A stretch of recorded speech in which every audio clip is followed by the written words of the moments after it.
As a young man, heard the sky's the limit. First thing first, I'ma break through the ceiling. One life jam, but it feels infinite. One life damn, then I better go get it. Start out the bed in my suede. This podcast is being brought to you by the Reyes Group at IA Private Wealth. That is made up of myself, John Reyes, a wealth advisor, and Jillian Seguin, an associate wealth advisor.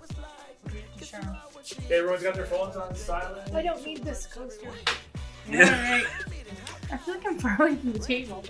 Okay, so almost died in a tornado. We were away in Houston for a couple of a week, which I thought was going to be relaxing.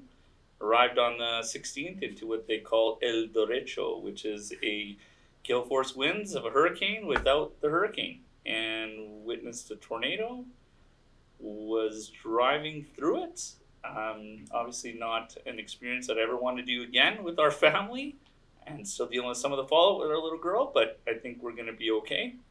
And yeah, that's just kind of jump right into it and go right to from Calgary right into that kind of a situation. But everybody's safe, everybody's good. My brother got his power back the day after we left, and yeah, we're happy to do this and continue on with another podcast. Super scary.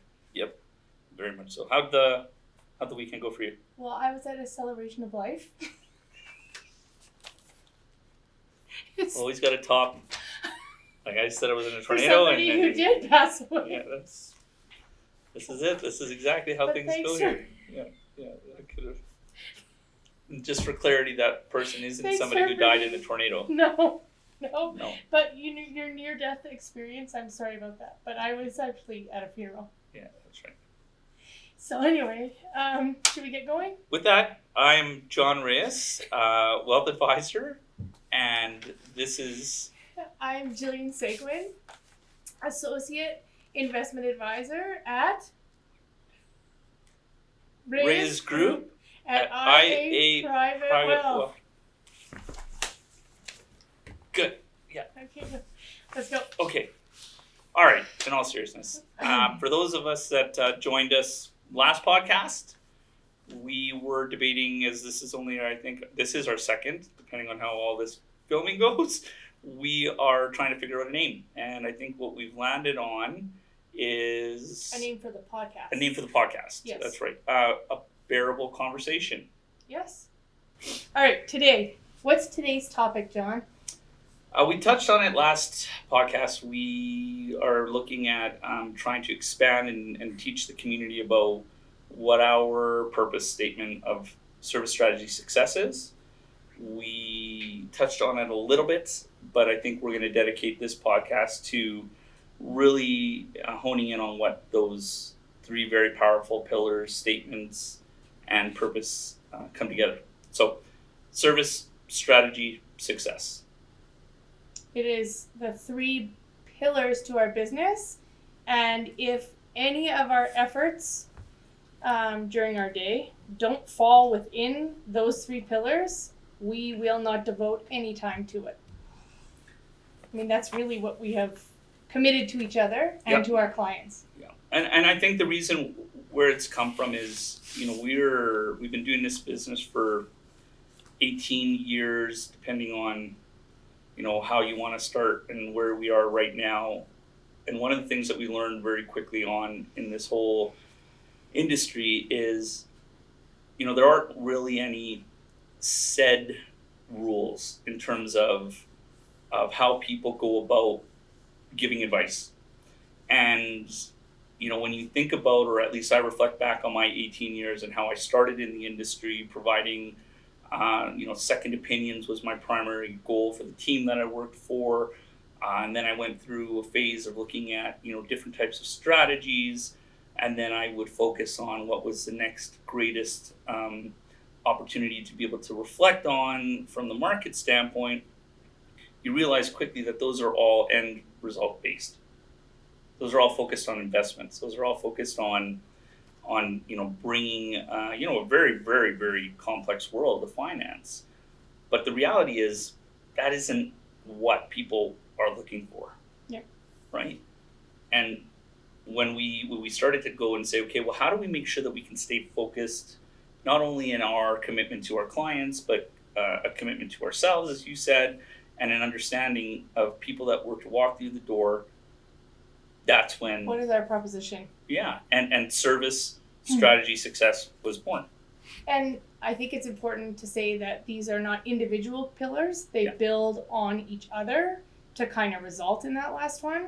And it is on purpose and by design that we made that first pillar service. That is really the cornerstone of, I think, what differentiates us from others. Yeah, 100%. And really the biggest offering or the biggest expectation that clients should have of their advisors.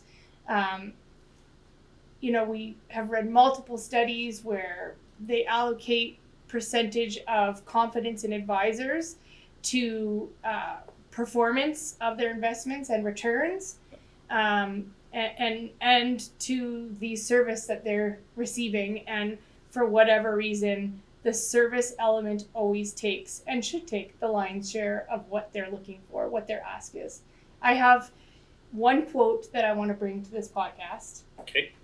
In particular to that service pillar. Is this from the quote when we started? Because if you go through our LinkedIn history and you scroll way back when to our preceding company, Jill and I really have put out a lot of content, and we really wanted to hone in, especially in the early days, of making sure that the public understood what service strategy success. So I think I remember now what you're saying. Yeah, is so it we comes did from a there. post. We did a post just on service, a post just on strategy, and a post just on success and what that means. That's right. Not just in the financial industry or sector or what we do, but just in general what those words mean to us.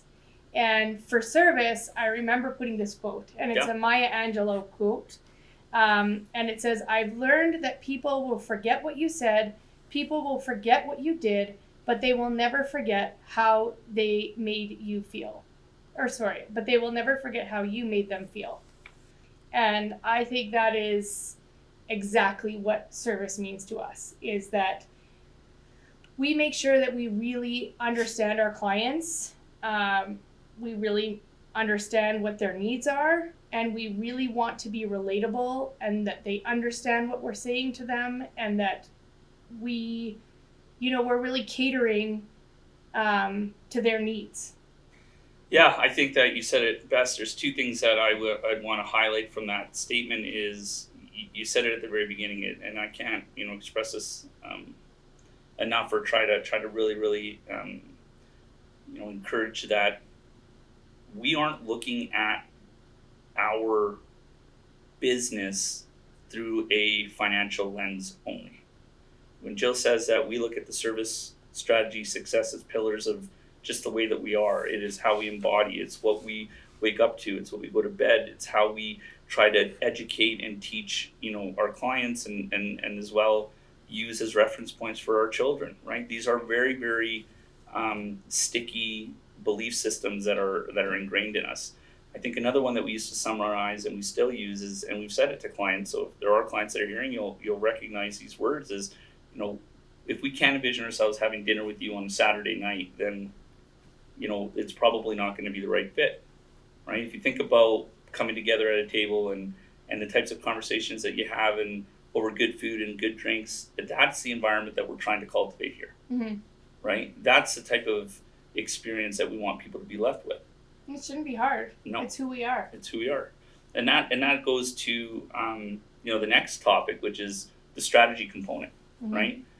Again, these are all interchangeable. They're not interchangeable. They build on each other, as Jill had said, and the strategy part is also a very unique prospect and focal point, because like every person that's out here with their unique experiences and their views of the world, strategy is different for everyone. There isn't a cookie cutter system that can have coverage. There'll be a lot of different institutions, there'll be a lot of different marketing strategies that would like to make you believe that you are one of many that all need the same type of service, all the same type of strategy, but the reality is that is very, very far from the truth. And that is why, being able to commit to something like a strategy that's tailored to your needs can be something that is very, very critical to the success of your overall, plan. Yeah, a strategy really for me, what it boils down to is setting goals for yourself and then building a roadmap to achieve those goals. And we all have expertise in different roadmaps. And so your financial strategy and your financial goals may not be an area that you can devote the time you need to build that roadmap. Or you may not want to. You may have other things that you want to focus on. So I think that is one area that is important, but it's enjoying the journey to get to those goals. That's what the strategy to it is as well. And I can tell you that I don't enjoy the journey of rewiring my house if I want to have a new lighting system. I just don't. Because I don't have any knowledge in there. And I don't want to learn about that stuff. So that's an area where I can just kind of outsource. But strategies, they have to be organic in nature. Life changes, things happen. And so being able to not only have the experience to build those roadmaps, but build them in a way that they can pivot on a dime's notice, or on a, quickly to whatever comes your way is really important. I think you said it right, and I think that's a good segue to go to our last pillar, which is the success component. You did touch on it in there about the journey, and often is the case when you think about whether it's finance, whether it's having a relationship with your significant other, with a company, whatever it might be, it is often difficult to focus on the journey.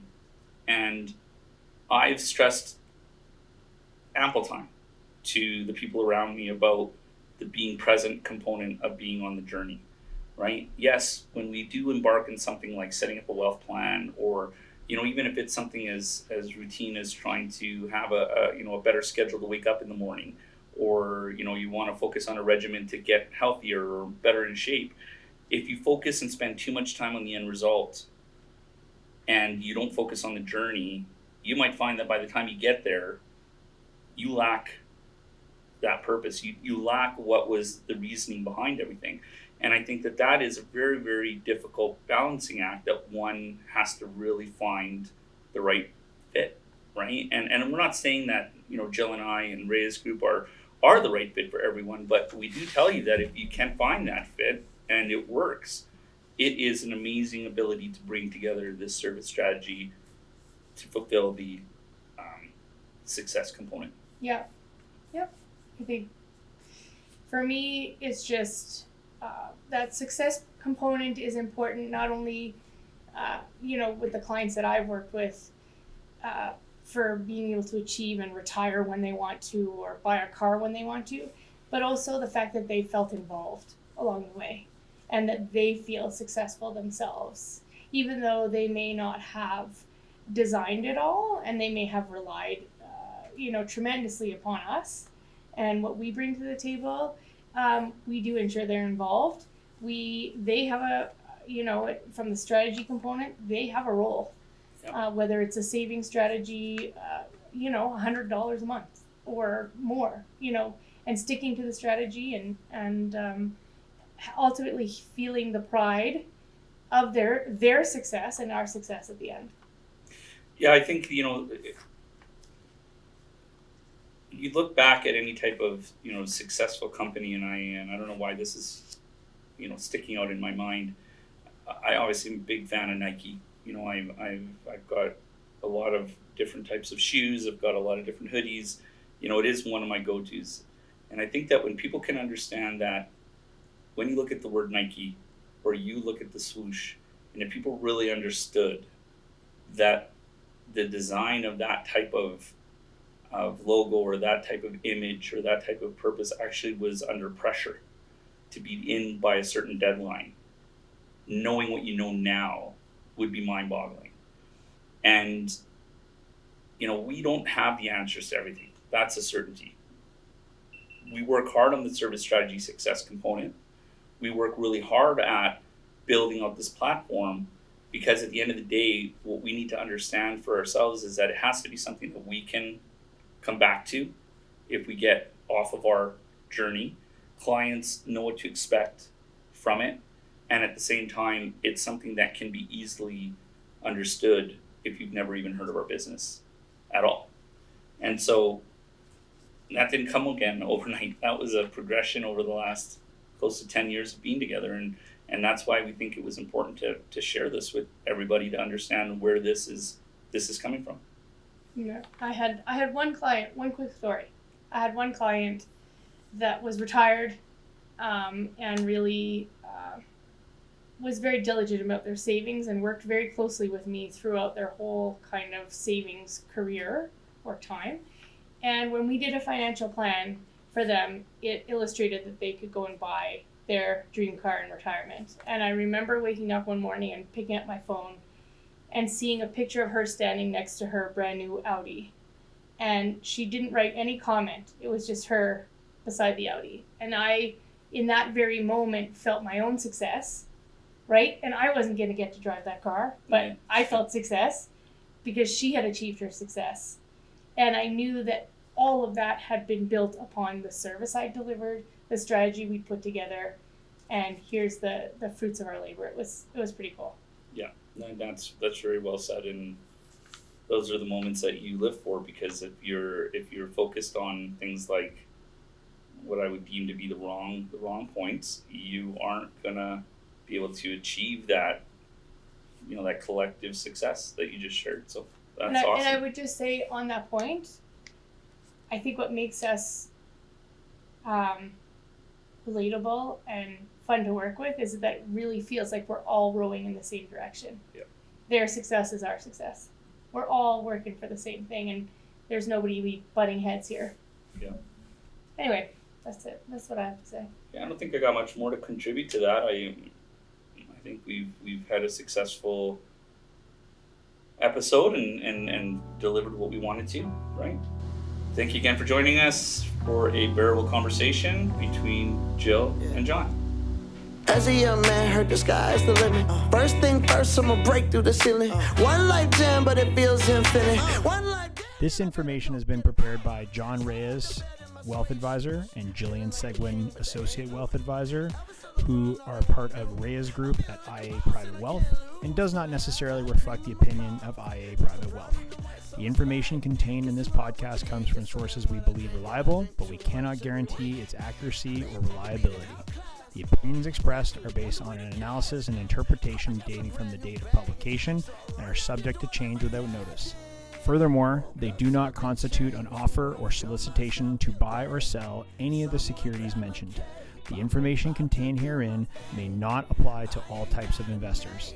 IA Private Wealth Incorporated is a member of the Canadian Investor Protection Fund and the Investment Industry Regulatory Organization of Canada. IA Private Wealth is a trademark and a business name under which IA Private Wealth Inc. operates. The podcast is a general discussion of certain issues intended as a general information only and should not be relied upon as tax or legal advice. Please obtain professional advice in the context of your particular circumstance. Only products and services offered through IA Private Wealth Inc. are covered by the Canadian Investment Protection Fund.